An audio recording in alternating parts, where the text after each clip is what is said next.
अस्सलामु अलैकुम वरहमतुल्लाहि वबरकातहू। कैसे हैं बीबर? मुझे उम्मीद है आप ठीक ठाक होंगे। मैं आपके लिए बहुत अच्छे अच्छे वजीफ़े लाती हूँ और इंशाल्लाह मज़ीद आइंदा आपके लिए वजीफ़े लेकर आती रहूँगी। लेकिन आप मुझे कमेंट में बताएं कि मेरे वजीफ़े कैसे होते हैं, कैसे लगते हैं आपको। आप मुझे कमेंट में कुछ भी नहीं बताते, तो प्लीज़ आपसे रिक्वेस्ट है कि आप मेरे चैनल को कुरान वज़ाइफ़ विद शाजिया नज़र लाइक कर दीजिए करेगा, और जो लाइक कर देना और जी सब्सक्राइब कर देना, और आप कमेंट में बता दीजिए मुझे कि मेरे वजीफ़े कैसे होते हैं, और मुझे राय दें अपनी कमेंट में कि इससे मज़ीद अच्छे अच्छे मैं वजीफ़े आपको बताऊंगी। आज मैं लेकर आई हूँ बहुत खूबसूरत अल्लाह के शिफाती नाम, अल्लाह ताला के हुस्न मुबारक शिफाती नाम लेकर आई हूँ।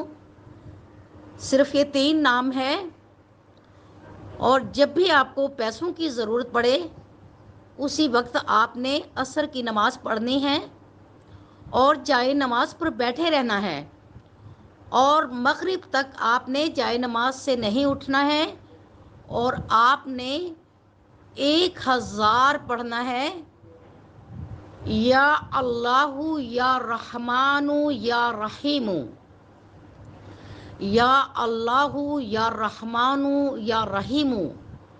और अगर आप एक लफ्ज़ खूबसूरत अल्लाह का पाक नाम सिफाती नाम एक और अगर इजाफ़ा कर लें तो इसमें बहुत ही ज़्यादा फजीलत है, और पैसों की बारिश हो जाएगी इंशाल्लाह, और आपकी ज़रूरतें भी पूरी होती रहेंगी। तो आप ऐसा भी पढ़ सकते हैं, इस तरह भी तरीक़ाकार ये है, या अल्लाहु या रहमानु या रहीमु या राज़िकु, या अल्लाहु या रहमानु या रहीमु या राज़िकु। तो मुझे उम्मीद है इंशाल्लाह आप ये 21 दिन तक करें और आपकी सारी मजबूरियां दूर हो जाएंगी, आपकी ज़रूरियात पूरी होती रहेगी इंशाल्लाह। कहीं ना कहीं से ग़ैबाना मदद आती रहेगी, वहाँ से ग़ैबाना मदद आएगी जहाँ जहाँ से आपकी सोच भी नहीं है। इंशाल्लाह अल्लाह ताला आपको कामयाब करे। मेरी दुआएं हैं, मैं हर नमाज में आप लोगों के लिए दुआएं करती हूँ, और मुझे प्लीज़ प्लीज़ मेरे चैनल को लाइक कर दीजिएगा, सब्सक्राइब कर दीजिएगा, और घंटी के लाल बटन को प्रेस कर दीजिएगा। आपका अगर एक लाइक मेरे नंबरों में इजाफा करता है तो इसमें मज़ीद सवाब होगा, आपका फ़ायदा ही होगा, नुकसान नहीं होगा, और मैं आपके लिए हमेशा दुआ गो रहूँगी। तो शाजिया नज़र को इजाज़त दें। अल्लाह हाफिज़, अल्लाह के सुपुर्द।